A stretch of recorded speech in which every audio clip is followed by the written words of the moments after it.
We're very excited to be hosting the crew from Honduras, specifically on Roatan and Prospera. Um, there's some very unique things about the project there, having to do with the self sovereign city or community that they have there. So we'll let them give some details on that, but then also update us on all of the great Bitcoin circular economy things that are going on there. I had the pleasure of having Dusan come Del Zante. We did a podcast together. He led some training, a couple-day intensive for teachers that are out there teaching Bitcoin, and everybody really got a ton out of it. So I'm happy that we can kind of showcase what you guys are doing today, and definitely have plans for us to get our team over to visit you guys. It's so close, and so we really have no excuse for not being there yet, but it's definitely on our list. So I don't know who wants to start. Dusan, do you want to start us off? And you guys can decide how you handle it. Yeah, definitely. I would definitely love to start. So today, Fidel is on the METH Twitter handle, and he's our new Bitcoin educator, doing an amazing job, taking the torch right now on Roatan when I'm not there. And I would love to start, guys. So Mike, should I say about how we started everything, why we end up on Roatan, or what would be the first thing to talk to? Yeah, definitely give people a history, because a lot of people don't know your guys' history. So please give them the whole story so they understand how complete and awesome a vision it is. Thank you very much, guys. Yeah, so ending up on Roatan in Caribbean in this beautiful place was kind of a coincidence. And the longer history is that I've been doing Bitcoin education for 7 years and realized that if you're building a project regarding Bitcoin education, it's very hard to finance it. It's very hard because you're depending on grants, subsidies, and it's super hard to make it sustainable. One of the Bitcoin projects we had in Slovakia failed for this reason. So when we were building that up, we were like, okay, let's set up a Bitcoin Academy, but already with some way to sustain ourselves. And for us, that's mining. But we had no idea where to build the academy. We were like, okay, should we stay in Europe? Should we do it somewhere else? We are already with my girlfriend looking outside of Europe because for the reasons of when the war broke out, and the privacy issues in Europe are going down the hill, and anonymity and everything is being attacked. So one day our Bitcoin mining client Robert called me and he said, hey Dushan, I'm in this beautiful place. And he started to send me pictures with his family on the beach under palm trees, the sun shining. I was like, oh my God, Robert, like, where the hell are you? And he told me this place is named Roatan. I'm like, okay, where the hell is that? I had no idea. I had never heard the thing before. So I started to Google out. I was initially thinking like, okay, is it Asia? Is it Africa? And suddenly a Caribbean sea popped up. I'm like, okay, that sounds pretty cool. But then I was like, okay, like this island belongs to Honduras. And I checked the data and it says Honduras is the most dangerous country in the world. So I was saying like, okay, Robert, are you safe there? Is everything fine? He said, yeah, brother, no problem. It's super safe here. You need to come around. And what he told me, what really got me hooked, was that on Roatan, he told me there is a Czech village. And I'm like, what the heck are Czechs doing on Roatan in Honduras? And since Czech are the biggest beer drinkers in the world per capita, of course, it has to do something with beer. So what happened is that Honduran government asked the Czech government to build a Czech brewery directly in Honduras on Roatan. And there was one crazy Czech guy who said, I'm going to do that. So he went to Roatan, he drilled 120 meters hole in the ground, and he found a very good quality drinkable water, and he built a Czech brewery directly on the island. So they started to brew beer, and the brewery was going for 3 years. They were distributing across Central America, but then the competition came, so they didn't make it, and they needed to close down. And then the Czech guy said, okay, we're already here, we know the place, we love the place, so what else should we do here? And since Roatan has a huge pirate history, and we will get into it later on, he said, there used to be pirates here, but there's no pirate ship right now. So let's build a freaking pirate ship. So he went to London and he got the copies and sketches of the real Black Pearl from a museum. And they built a freaking copy replica of the Black Pearl in Caribbean in Roatan. And at the time, it was like 15 years ago, it was the biggest wooden pirate ship roaming the seas of Caribbean. And then after a couple of years, it broke down. They sunk it, so it sunk actually on Roatan as well. And then they say, okay, what should we do here? You know, they start building, and they built houses, and they built a Czech village. So there is right now a Czech village of about 60 houses on Roatan, and I was like, okay, damn, that's super crazy. I want to see that. So I took my girlfriend, I took my colleague Gabriel with his whole family, and we flew to Roatan. And for 12 days, we were enjoying the place. We fall in love with the nature around, with the coral reef, and with the people and everything. What I didn't know is that Roatan lies on the second largest coral reef in the world, and it's super amazing, beautiful place for snorkeling, diving, and all the water activities. It's very safe. It's completely in the west part of Caribbean, and no hurricanes go there. The last one was like 30 years ago. But what was super crazy is that one day before we left, or it was 2 days before we left Roatan, I was scrolling Twitter, and randomly what popped up was a place called Prospera. I was like, what the hell is that? I open it up, open the website, and it says, okay, free private city, sounds good. Crypto friendly, okay. But it looked very, like, it looked too good to be true. It looked very futuristic. And what was interesting enough is like the next day, there was a Prospera summit happening. And I'm like, okay, this seems a bit sketchy. You know, I knew about these Satoshi Islands and these places where, you know, the citadels and everything. But I was like, okay, I'm here. Let's check it out. And I was really expecting, you know, five dudes on the beach with beer, having fun, cheering for freedom. And I came there and I was blown away. There was like 60 people gathering at the summit, and funnily enough, actually, the summit was held on 1st of April. So I was like, okay, this must be a true joke, but it wasn't. So there were 60 people on the summit, and we came to Prospera, and there was this huge building, beautiful wooden building, you know, mixed with nature, with all the green trees all around, in the jungle, with a beautiful breeze, sea view. It was wonderful. And I started to speak with people, and the first person I met was a guy that was hosting the first ever talk show that talked about Bitcoin in 2010. And he was interviewing Gavin Andreessen. Probably you know him, you know, he's the guy who received keys from Satoshi for the Bitcoin Core GitHub, and uh, and actually he said like this was the show that inspired Roger Ver to get into Bitcoin. So pretty OG stuff. I was like, okay, this is interesting. This seems to be fun around these people, and we had the opportunity to present ideas on Roatan we would love to build. And at that time, I was like, okay, for a couple of years, I wanted to build a Bitcoin Academy, a place where people can come. It will be open during the day, and people can come there, you know, buy Bitcoin in ATM, learn what it is, how it works, and spend it, buy a coffee, and like have this, you know, full-fledged experience, just like parallel polis in Czech Republic and in Slovak Republic works. And so I pitched the idea, and there was a guy sitting in the first row. And he told me, hey, Dusan, I love the idea. We would love to develop it here. I would love to give you space. So let me take you to a building. And if you like it, you can start building immediately. And you can even name your rent of the building and you can just start. I'm like, what the heck?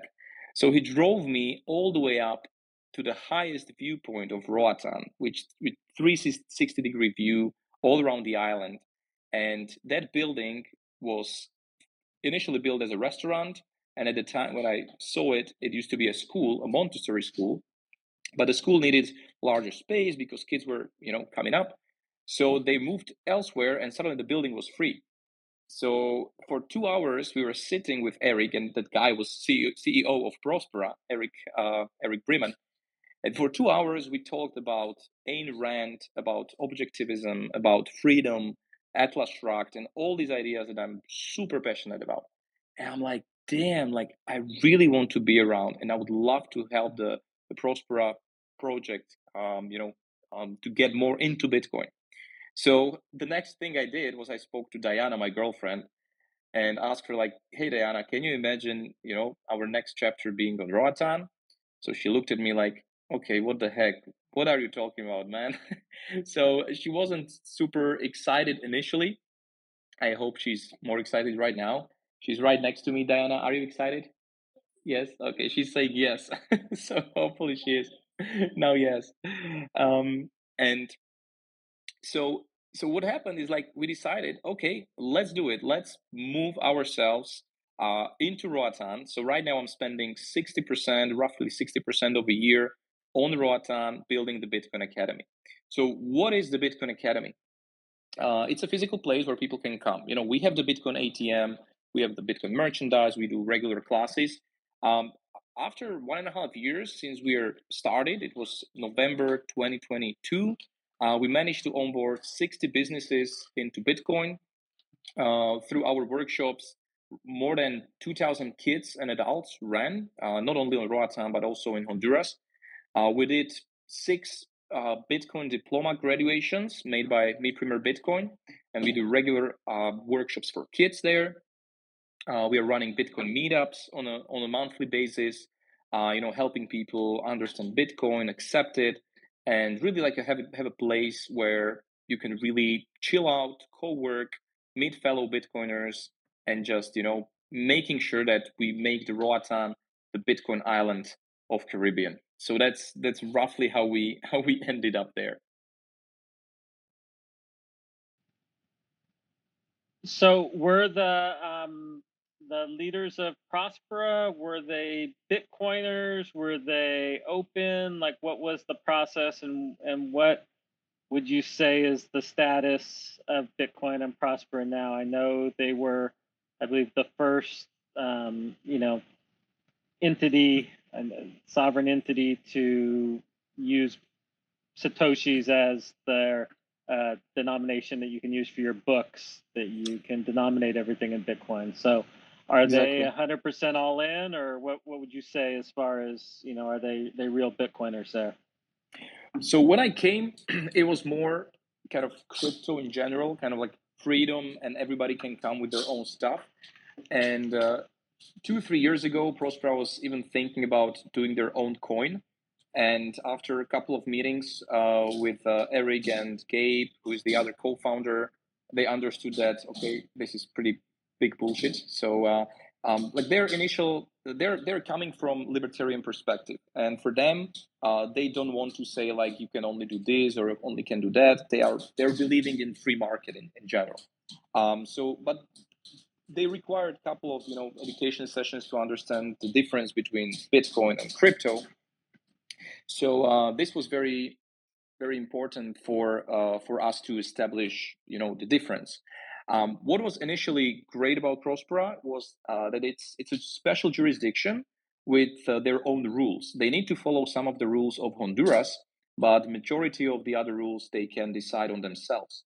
So Bitcoin was already when I came, it was a de facto legal tender. You can use Bitcoin for transactions, you can accept it, you can hold it as a company, and you don't need to pay any capital gains taxes when you receive Bitcoin. Um, what wasn't there yet, and we helped together with Lucas Dutsko and other Bitcoiners, we helped to make sure that Prospera is right now the only jurisdiction where you can run your company fully on Bitcoin standard. What does it mean? The Bitcoin is there a unit of account. So you can denominate everything in Bitcoin and you can run your whole company, accountant books in Bitcoin. So you don't ever need to change or do counting in fiat, and this applies also for your taxes. So you can receive satoshis, count in satoshis, do everything in satoshis, and pay your taxes in satoshis. So when I came, it was already possible to pay your taxes in Bitcoin. So for example, if you run a company, your effective tax rate is 1% of your sales. So every quarter, or let's say every year after the end of the accountant period, you open a platform, you fill out your tax form. It basically asks you in the platform, okay, man, how much did you make this, or what was your sales this year? You type in the number, and it tells you, okay, good, you're paying 1%. And it asks you, okay, do you want to pay this 1% through a credit card, or do you want to pay with Bitcoin? I click Bitcoin, it shows me a QR code, I scan it, tax is paid, done deal. So it was a huge motivation for me to also move my company to Roatan, to Prospera, to make sure that we can focus 100% on building and educating and mining, and not to spend hours and hours with books and accountants, and spending resources on this bureaucracy. So this was like a huge benefit that Prospera is giving. And coming back to your question, so funnily enough, um, the president of Prospera, Joel, he was a huge super maxi, Bitcoin maxi, even before I came there. He's always, when I see him, he's wearing orange t-shirt, so that's how you recognize him. And when we were building the academy, we were putting a huge Bitcoin logo in, like, it's like 2.5 meters in diameter, or maybe 3 meters, and it's at the entrance of Prospera. So the first thing you see when you come to Prospera is a huge Bitcoin logo. And I was like really, thinking like, is this gonna be okay? Will they accept it? So I sent the drawing and the graphics to Eric and the management team, and Eric was delighted, telling me, like, hey, Dushan, I sent it to Joel and to the whole board. And Joel replied immediately, like, hey, man, we definitely fucking need this. So you definitely need to to do this. So right now we have like a huge Bitcoin logo that shines in the dark. That's like with a backlight, with a LED light in the back. So anybody who's coming to Prospera in the night see a huge Bitcoin lightning there. And so Eric, the CEO, and Gabe, they are slowly becoming Bitcoin maxis. I'm giving them a little bit of time, and they're getting into it.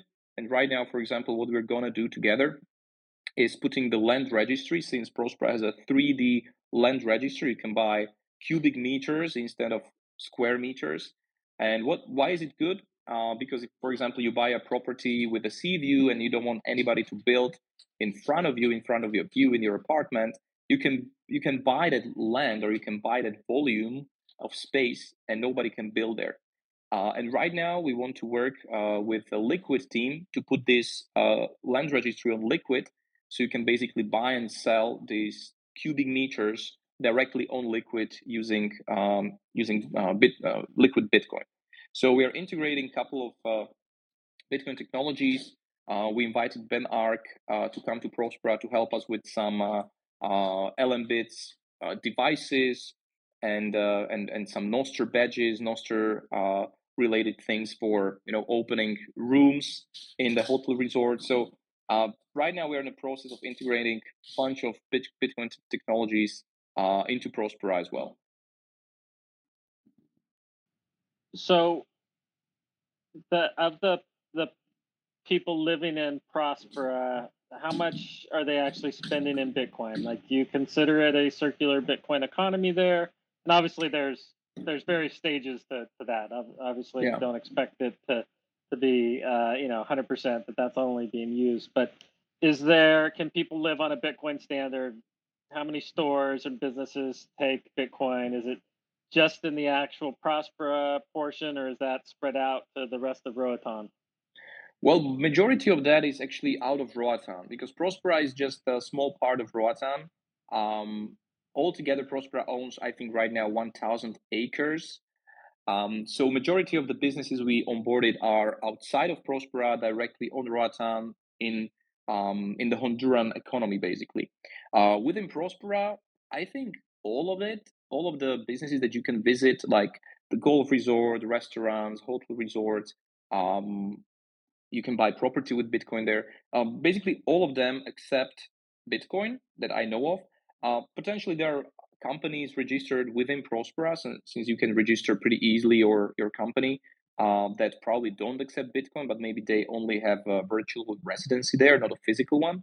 But out of the physical one businesses, I think all of them accept Bitcoin. So out of the 60 on Roatan, we have restaurants and cafes, of course. We have car rental companies. You can rent the boat for Bitcoin. You can have a tattoo, go to a doctor. You can have a therapist, psychotherapist for Bitcoin, dentist. So, a bunch of regular businesses. What we are missing, and this is the most crucial part, there's a large grocery store. It's very huge, and it's kind of difficult to onboard big businesses that already have all the workflow of their money going up and down to onboard them into Bitcoin. So it's going to take us some time, and we're working on the gas stations as well. So if we have these two, then we should have basically you should be able to live on Bitcoin on the Roatan and in Prospera.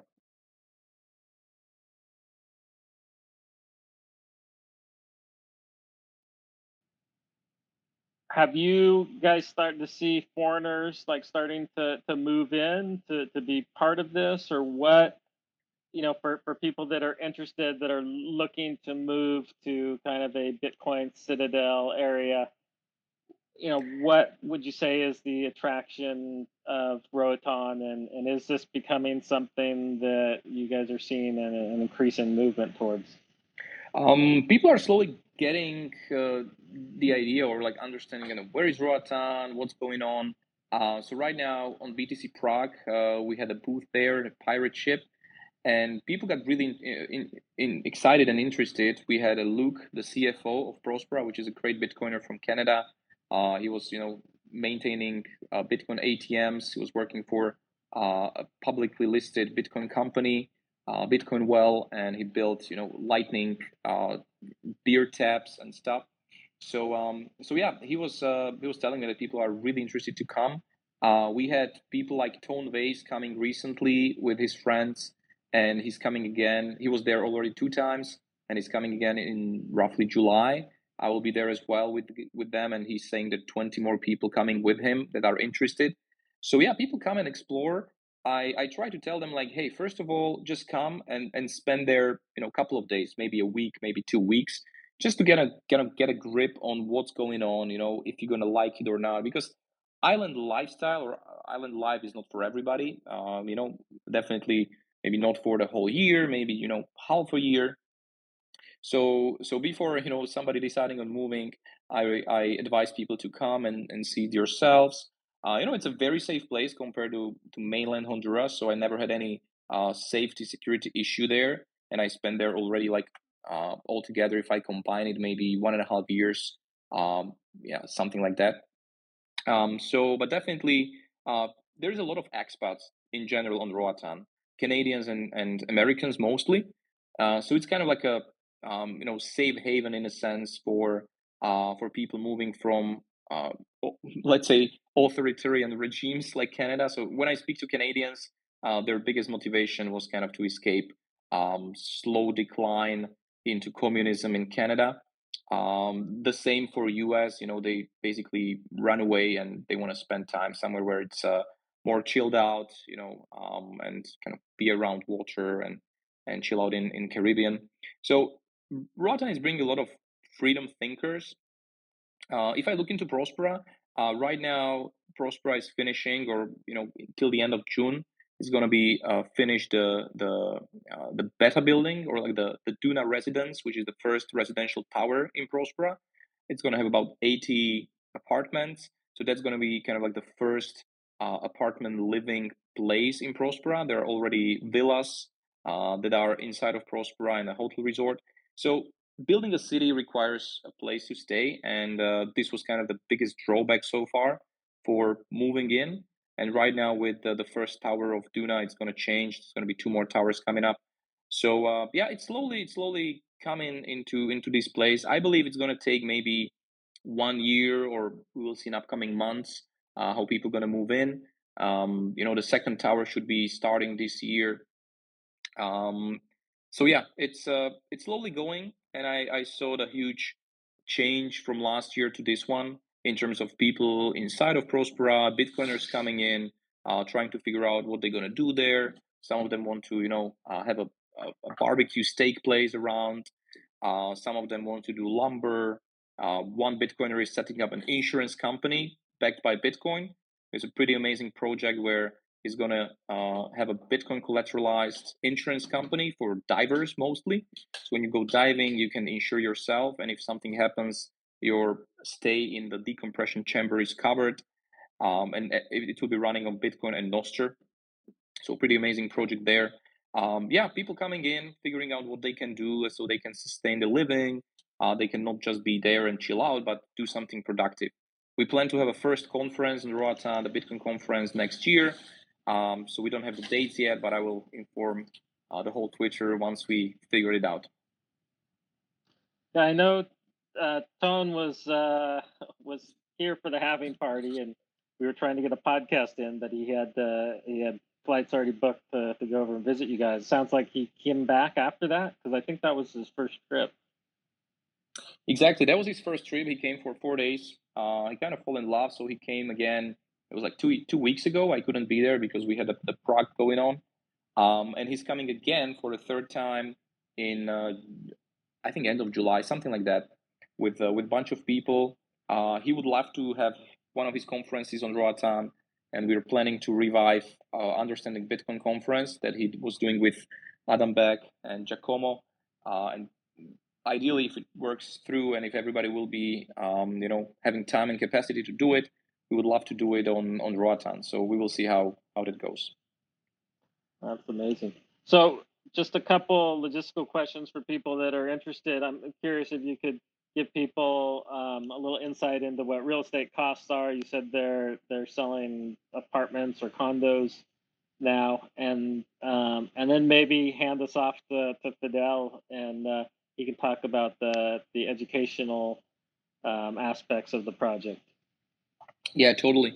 So, for example, in the Duna, the apartments, the smallest studio starts from like 80K, 90,000 dollars per studio, go up to like 200K. You can buy villas, larger, like I don't know, five room villas in Pristine Bay, which belongs to Prospera. I think they are about 400K, 500K, something like that. And outside of Prospera, you can buy from as well from 50 to a million, let's say. There are some huge places, there are some tiny places, but yeah, so this is what the apartments cost in the Duna Tower right now.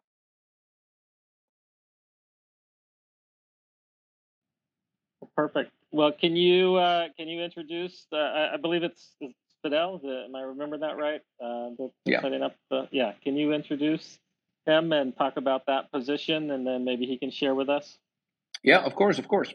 So Fidel is our new Bitcoin educator.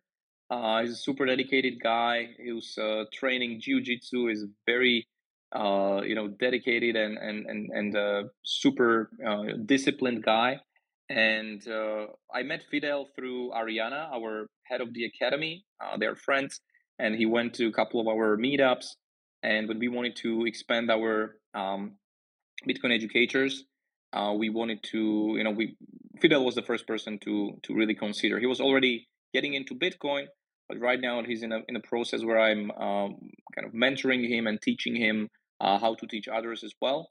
So he's already running Bitcoin diplomas, and Susel was basically handing over the agenda for education to him in the last few weeks. So I'll give it up to you, Fidel, so you can tell about how it's going there right now, what you're working on, and how everything is developing.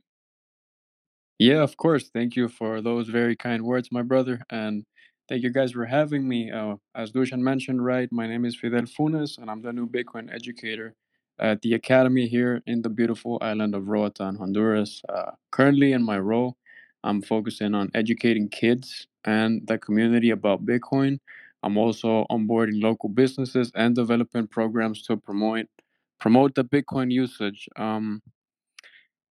Our mission at the moment is to educate individuals. We're trying to help accelerate Bitcoinization, obviously, because we believe it is sound money. And I am glad that Dusan decided to come to the island because, in my opinion, Rotan is the ideal location for Bitcoin. Obviously, we have the support of Prospera Sede, which is a special economic and autonomous zone. which recognizes Bitcoin as a unit of account, as Dushan mentioned.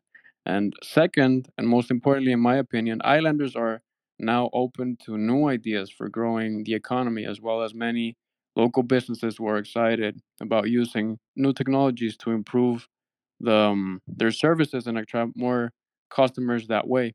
Obviously, Roatan is perfect due to its location. For Bitcoin, due to the high number of tourists who visit us, they're actually quite happy when they find out that they can pay with Bitcoin, and we've already seen positive results. We've we have several local businesses successfully integrating Bitcoin as payment, and more locals are starting to participate in our diplomas, which is perfect. At the moment, our goal with the circular economy, specifically, I'm sure you're all well acquainted with the concept, right? But in case that any of our listeners may not be, circular economy is basically a system where resources are used, reused, and recycled, right? In a continuous loop. Now, in a Bitcoin circular economy, Bitcoin flows through the community in a continuous loop. Basically, I'll just give you a quick breakdown. I don't want to take too much of your guys' time.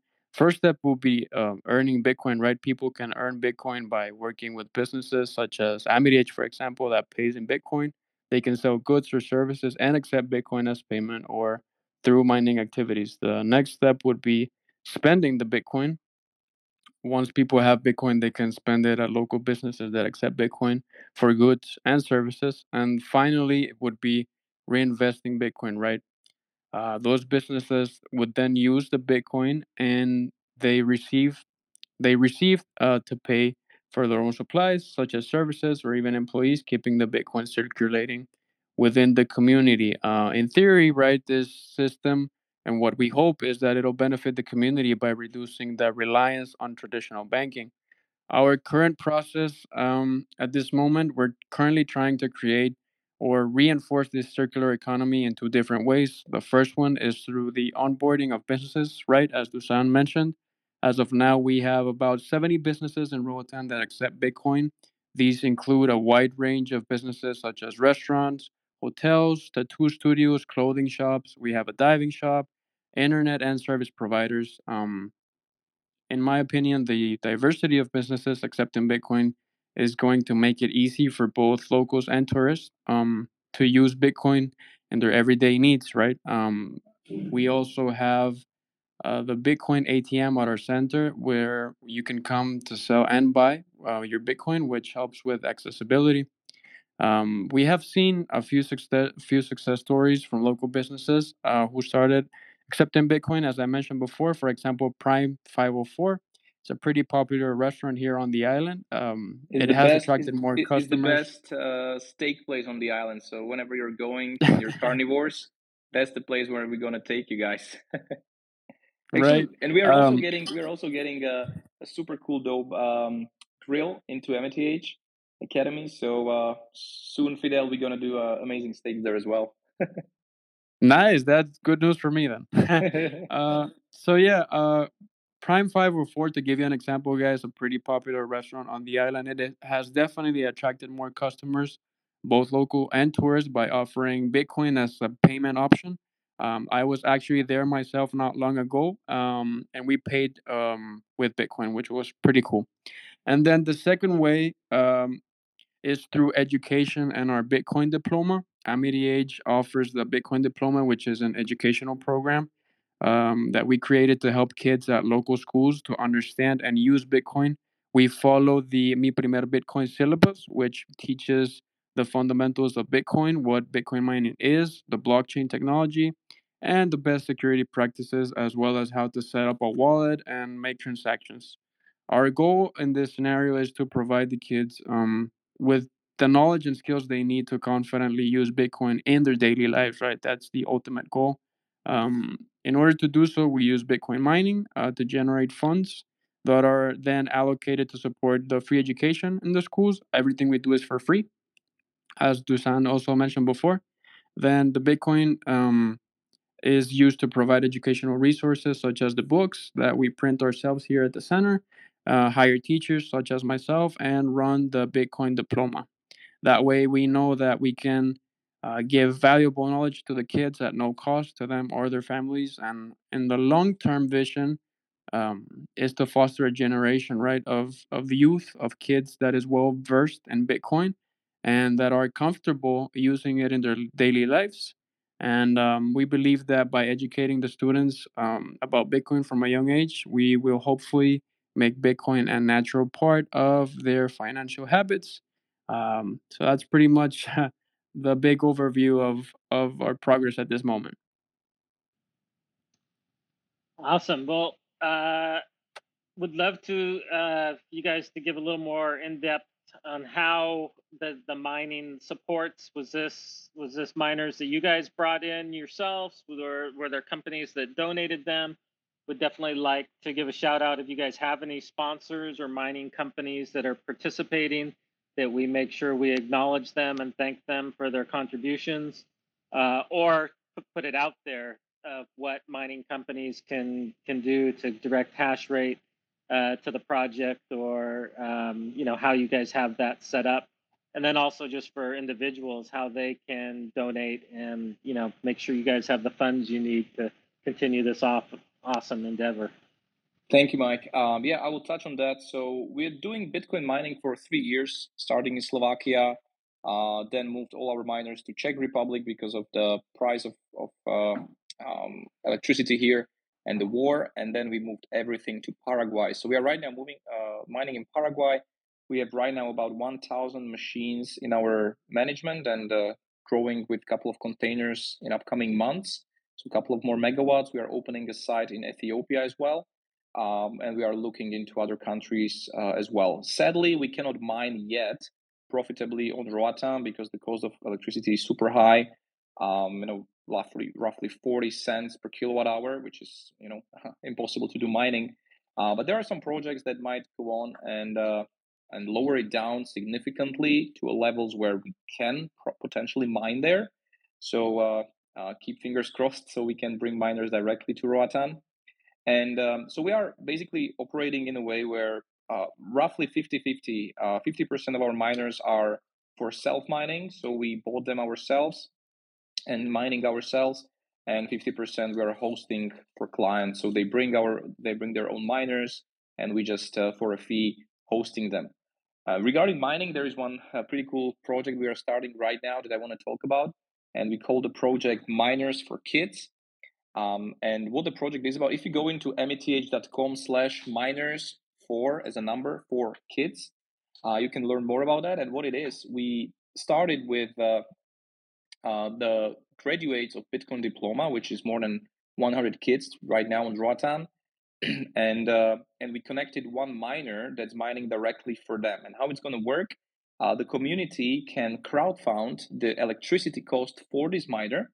And the success is that we managed during BTC Prague to crowdfund the electricity all the way till October. So from June all the way till October, the miner is covered, and everything the miner will mine will go directly to the kids. And this will be done through a batch payments over Blink. So kudos to the Blink guys. I see Andrew here. You're doing an amazing job, man. And we're using your wallet for mostly every business and the kids on Roatan. And the kids will be, it's not going to be just a charity. We want to connect it to proof of work, or what we more call the proof of learn, because the kids will be using Wiser app, which if you're not familiar, it's like a Duolingo on Bitcoin. I super recommend this app. It's amazing for teaching everybody about Bitcoin. And based on their monthly experiences, so how much they learn during the month, we're going to reward the top 30 kids, and it will be proportionally distributed to them depending on the amount of experiences they achieved in this app. So it's directly connected to their learning, and in future we plan to connect it also to their onboarding. So if they include more businesses or friends into Blink wallets, we might be rewarding them for that as well, and also maybe some community activities within the school itself. So this is kind of like a pilot project, and the vision of this project is ideally connect various other miners or mining companies into it. Maybe they can donate the hash rate into the kids, and we would like to scale this project up for the world. and maybe provide an infrastructure and website for for other companies, other schools, and circular economies that they can utilize the same model, and this way they can bring Bitcoin into the economy. Because as Fidel was saying, we cannot have a circular economy if people are not paying. Initially our kind of KPI or measurable was the amount of businesses, but if you have a lot of businesses and nobody spends there, you don't have a circular economy. So we want to inject Bitcoin into the economy. First of all, we do it with paying our employees only in Bitcoin. Since we have the ATM, they can change it anytime to dollars when they need to. And the ATM is 0% fee for withdrawals. So if you want to change Bitcoin into cash, there is 0% fee. Also, this motivates the businesses to accept Bitcoin as well, because they're not afraid to accept Bitcoin. And Dusan, real quick, can you is it still the case that the ATM, you're seeing more people buying Bitcoin than selling Bitcoin there? I know when we did our podcast, that was the case. So, which is encouraging. That shows that that's what people want. Exactly, that's still the case. So we have a problem to get the cash and get Bitcoin again for it. So we're using the cash for our own cost when we need to. And sometimes when there are people coming to Roatan, we tell them, hey guys, if you want to, cash out some Bitcoin for 0%, you can get it. So yeah, we're trying to motivate people. That's why also the 0%, because we always have a disbalance of withdrawals and deposits. And a couple of business owners actually on the island got so excited about Bitcoin that right now they're staking hard. There's one business actually who decided that they will add one full Bitcoin every year to their balance sheet. So they're really keeping up with that. And so yeah, there are businesses who are kind of stacking as well, but we try to tell them like, hey guys, ideally if you distribute some of the Bitcoin to your employees through salaries. I love what Prospera plans to do. We try to help them with that, and Prospera wants to actually offer every employee of Prospera to opt in into a model where 5% of their salary will be paid in Bitcoin through Blink, through batch payments. And if they do that, Prospera are going to add 5% more on top of their salary, again in Bitcoin. So this way they're incentivized to get a higher salary, but roughly 10% out of it will be in Bitcoin. If they don't want to, of course, there's no pressure. We want to make sure that everything is opt-in. Even the same with schools. When we talk to a school, we tell them, this is what we are doing. We are teaching kids about, financial and monetary literacy and Bitcoin. But there were a lot of scams before on the island. So people are afraid, they see Bitcoin as potential scam. So we tell them, look, no pressure. If you don't want us to teach Bitcoin your kids, no problem. We will just do the financial literacy, history of money, what is money, how it works, how it developed, and we can stop there. But what we mostly do, and after that, we do a workshop with teachers and sometimes also parents, and they understand like, okay, this sounds pretty cool. This is very important and interesting. So keep on educating Bitcoin as well. But we tell them anytime, the teachers can be on the classes, so they see that we are not scamming them and shilling them anything, and so they can, they don't need to trust, they can verify. And we want to make sure the adoption comes, bottom up. So we don't want to force anybody. We want to show the benefits of Bitcoin. We're actually running every month, like during the month, we have about 8 to 10 commercials in the local radio that's listened to by the locals. And the commercial is basically about how to avoid crypto scams, because there used to be a couple of them on the island. People got burned and they came to our academy asking for help. Sadly, we couldn't help them anymore because the money was gone. So we're running these ads in the news. We actually written an article into a local magazine that people can read about how to avoid these scams, how to spot them. So really, like, this is our approach, and we are taking our time. We don't want to press anything. So far, we can sustain ourselves through mining. Hopefully, this continues. Right now after halving, it's not that great, as some people might know here if you're mining, but we can still so far do that. And this way we are not in a super hurry, because the academy itself, looking at it from financial perspective, is in the red numbers. I wouldn't employ baristas and educators and have the place and pay rent if we wouldn't have the Bitcoin mining behind us. Otherwise, it would be impossible to do it in that scale. But luckily, we have the mining behind us.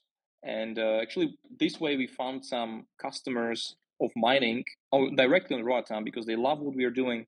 And they said, hey, guys, how can we support you? We said, hey, you can buy miners with us and we can host them. And they said, yeah, definitely, let's do it. So we have a couple of them owning 20, 30 machines with us.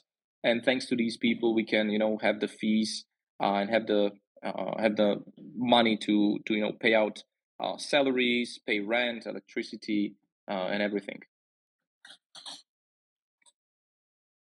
So if somebody's interested in doing that hosting with you guys, should they just contact you directly through Twitter, or what's the best way for them to get a hold of you? Yeah, definitely can be Twitter directly to me or to METH. I will find it out there. Or you can also go into meth.com/mining. So you can check the website, and there is a button to book a call with my co-founder Gabriel, who will explain everything, talk through the process. You can choose your side, where you're gonna go, choose your miners. So yeah, we actually we call it like a Bitcoin mining club that people can join. Most of the time, we offer we start with minimum 5 miners. Like we focus on kind of smaller or medium size miners or people who want to join in. So we don't offer just hosting one miner with us. But if people want to do that, no problem. We talk them through everything, have a call, explain them everything, and we want to make sure everybody's understanding the risk, knows about the potential, ups and downs and pros and cons. And we already refused a couple of people who, had money from weird resources or didn't match by chemistry with us. So they're we always want the customer, since it's a long-term relationship, to be kind of on the same page, to love education, to want to support the education projects we are doing. So yeah, definitely reach out to me, METH, or directly through website. Hey guys, we should opening for questions now. We have 10 minutes left. And yeah, go ahead. Why don't you take that? Okay. And just a quick reminder, guys, the questions, let's make sure that the questions are related to Amit's age. And if you have questions related to other Bitcoin economies or Bitcoin Beach or El Salvador, we can connecting. You can send us a DM and we will connecting with you and anything you need. So we have here already, we are Satoshi. So go ahead, brother. I have couple of wallets, which is Cold Card, Ledger, and Trezor. So, are there any alternatives to these wallets for Bitcoin? Okay, I'll briefly touch this question. It's not directly related to METH, but no problem, brother. So yeah, we are mostly using Trezor. I work closely with them. Well, we are actually running regular Trezor workshops on Roatan for business owners. So some of them who are receiving larger amounts are, sending us invoices through Zepride and through Trezor. Zepride is pretty amazing Bitcoin tool for companies and invoicing. Definitely check it out. Zaprite, Zeprite, amazing tool. And of course, there are a bunch of other hardware wallets. All of them has pros and cons. So it's kind of, it would be another 1 hour talk to just go deeply into them. But definitely my recommendation is Trezor. I used Ledger before. In 2017, I quickly get into Trezor. I already set up hundreds of Trezors for clients, and I'm super happy with the guys, with the brand, with the whole UX and everything the guys are doing. So yeah, keep researching, brother. BTC Sessions, Ben Sessions has amazing tutorials for almost every hardware wallet, so you can see it yourself and you can see which one fits you the best. Thank you very much. Thank you. Scott? Thanks, Roman. Hey, Dusan. Hey, Fidel. Quick question. I don't know how much you can speak to this because obviously some has to do with legal aspects. But I'm hoping you can speak a little bit more about what you think is the potential for the unit of account rule in in Prospera, and whether you think that is at risk, whether you think that it's stable, and if it provides an opportunity for Bitcoin businesses globally to begin exploring, looking at incorporating in Prospera as a sort of an anchor for helping grow activities there. Yeah, thank you, Scott. It's a very good question for Bitcoin companies to know about. So the Bitcoin as a unit of account is up in place. Every company can choose to do that. They need to do it in the beginning of their fiscal year, so they can change it every year if they want to. What I think it sounds it sounds amazing, but there are cons into it as well. And one of the cons is this one: if you're running your full company on Bitcoin standard, and the Bitcoin goes up in value, let's say your sales is 100 Bitcoins, and I hope it will be for you guys. But in the end of the year, you're paying then 1 Bitcoin as a tax out of it. If you would be running your company on fiat, it might be in the end less Bitcoin if the Bitcoin went up in value. Of course, it's vice versa if Bitcoin drops. But you need to be aware of all of these, potential issues. I don't think it will go out from Prospera, because Prospera has these, flexibility to create these laws. Of course, there are tensions. If you research Prospera, there are tensions between the Honduran government and Prospera. The major reason for that is that current Honduran government is very socialist leaning, and people realize that it was not a good choice. So it very seems that in the next election, which will happen closer than 2 years, that the current socialist party will not win, and the next party that will take over is in favor of these free cities and free projects. But the future will tell. But even though Prospera has constitutionally 50 years of freedom and protection by the international laws from Honduras, so this gives it a lot of legal stability. And of course, even Prospera says, like, hey, if Honduras decides to come with guns, they can. Prospera doesn't have guns, although they have a private police, let's say, a private security protecting Prospera. But it wouldn't be very, very insane and stupid to Hondurans to mess with that, because that will basically force out of Honduras a lot of international companies, because this would send a signal that Honduras is not respecting its own constitution. So this is very unlikely, and current government already had a couple of potential times to mess with Prospera, but they never did it. They only are saying out loud that Prospera shouldn't be there, or like reasons like that. But legally, constitutionally, it makes sense. More and more people work in Prospera for Prospera that were initially very skeptical. So the village next to Prospera, it was super afraid that Prospera is going to take the land. Of course, Prospera cannot expropriate the land. They cannot just decide like, hey, this land, I want it, I take it. It's not possible. Like 40, no, even more than 50% of the village right now works for Prospera, because that's the best paying jobs they can find in the region. So it takes some time, and it requires some time to really do the proof of work and to show that it's helping people. It's offering jobs, construction jobs, and a bunch of other jobs. And so yeah, it's going. But I don't think, Scott, that the unit of account is somehow threatened. It's basically up there. It's very easy to maintain it for Prospera, so there's no huge overhead for that, and any company can choose it.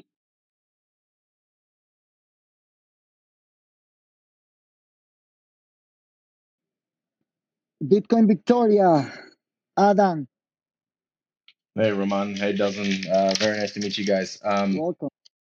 Question very similar to what the question you just addressed. The local village. I did watch a YouTube video on Prospera, and my entry into Bitcoin was from a libertarian perspective. So I very much appreciate kind of the special economic zone, and like I said, I learned a lot when watching the YouTube video about it. I just wanted to kind of understand at this current point, the local village or town was in that YouTube video, and there was, like you said, there was some concerns, in some ways. Just curious on the current status of their participation within the Bitcoin education side of things. Are you reaching out to those villages at all in the local area? Are you helping to support the education with the locals as well? Just tell me a little bit about the current status of the Bitcoin angle within the local community and not just Prospera. Yes, totally. That's a very fair question. We work very closely with a bunch of schools in remote areas of Roatan, like Punta Gorda, French Harbor, Sandy Bay, and these are kind of far end of Roatan, either east or west. So actually, in Prospera, there is only one school, a Montessori school currently, and we did education for them as well. We plan to do some more workshops right now, and yeah, so we are working with schools mostly outside of Prospera because there's just this one inside of Prospera, and the Crawfish Rock, the village next to it is very interesting because we actually did one charity Bitcoin project called the Bitcoin Hill Run, where people were donating to kids directly Bitcoin, and they were kind of taking Satoshis from the beach, running all the way to our Bitcoin center, and they were wearing the Satoshis on their medals in terms of LNURL QR codes. We were scanning them, and whatever was taken out from the beach up the center, we were donating to kids. So we donated like 3,000. One of the schools to participate was directly from Crawfish Rock, from this village next to Prospera. And one day before the event, they called us and they called it off. And I was like, what's going on? Why it happened?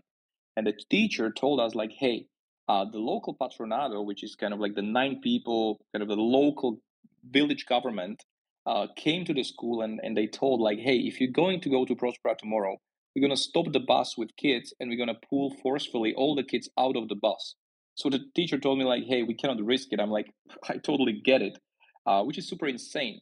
And I can go down the rabbit hole of what's happening there in terms of like how the current patronado should already be changed for 2 years, but suddenly somehow it didn't have the election, and the local, like the Honduran government, is supporting the current patronado, which is like very against Prospera, to make sure that there is still this hate against it.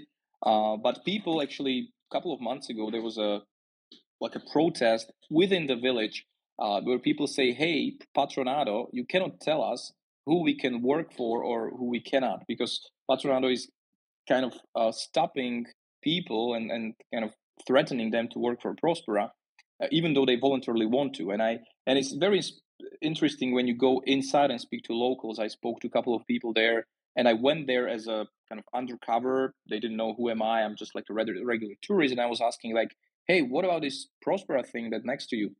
And a couple of people told me like, hey, we wanted to sell actually our properties to Prospera, but Patronado said like we cannot. And the guys were like, hey, this is my property. Like I can decide who I want to sell it to. And why is this, these few people that even shouldn't be in Patronado anymore are telling me who I can sell it to or not? So it's very interesting to speak with the villagers directly and to see their frustration of being coerced into behaving in a certain manner. And there's already, the election are postponed every month. It should already happen in March, then April, and the new kind of the leader of the current patronado that should be voted in and has a huge support. She actually works for Prospera. She's a local cook. She's an amazing lady with a huge support, but the government is kind of stopping this election to happen. So I could go down the rabbit hole. This is just briefly explanation. Definitely recommending to come and just speak to the people themselves and just get your own picture, because sometimes what gets to these videos when I watch them after I live on Roatan, some of them is like very huge propaganda happening, and you cannot see it when you don't live there and you don't speak to the locals. Super nice. Thank you. Thank you, guys. So we're here with 1 hour, guys. We try to keep this inside of 1 hour. So I think Bitcoin Victoria has one more question. If you still have time, I'm okay to run for a couple of more minutes if you're okay with that, guys. But it's in your control.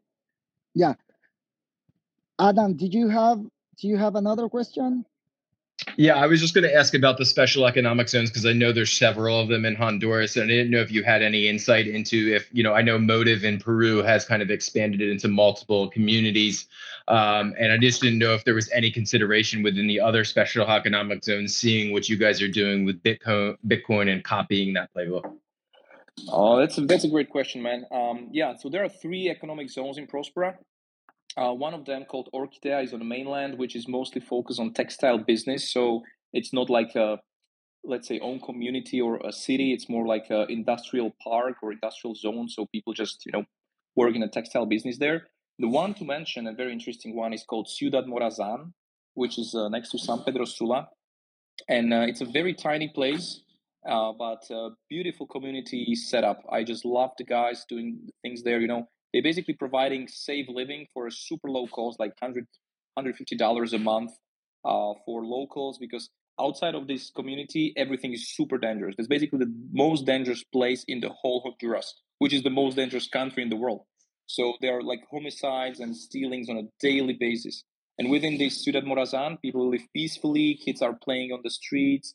They have family gatherings, barbecues. So there's probably like 150 people living there. It's a very, very tiny place. But there is one guy who actually is spearheading the crypto adoption. He's not a Bitcoiner, which I'm sad.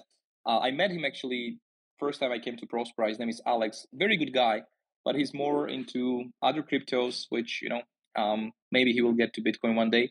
So he tries to helps with some stable coins based on Lempira, which is the local currency. He's kind of Ethereum guy. So it doesn't seem that they want to do it this way. It doesn't seem that they want to push the Bitcoin education there so far. I'm a huge believer that one day they will. I've been there once. The place is growing.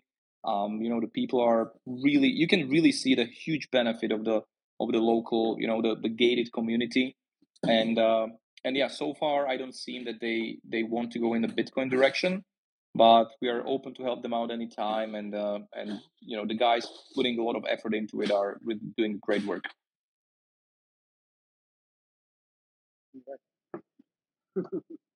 Perfect, perfect. That's exciting, guys. Amazing work that you're doing in Honduras. Like Mike say, we're looking forward to visit you guys probably this year. So, and Dusan, we need to connect and to talk about the next education course for the Bitcoin teachers here in El Salvador.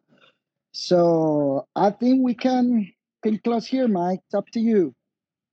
Okay, yeah, no, that sounds good. Just remember, everybody, that we put these up on the Live from Bitcoin Beach YouTube channel or the different podcast platforms, so you can come back and listen to this if you weren't able to catch it live. Make sure that you're subscribed and following. We want to continue to get the message out about the importance of Bitcoin circular economy. So thank you guys for joining us, and make sure that you're following Amity Age and Dusan there and supporting them in all their efforts. And thank you, guys. And guys, we're having free Madeira next week at 12 p.m. Central Time. So don't miss that one too. See you next week. All right.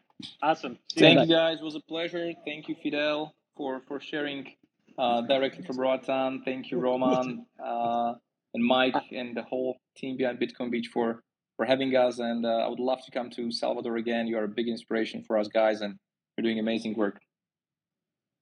Thank you. Awesome. Bye-bye. See you guys. Bye.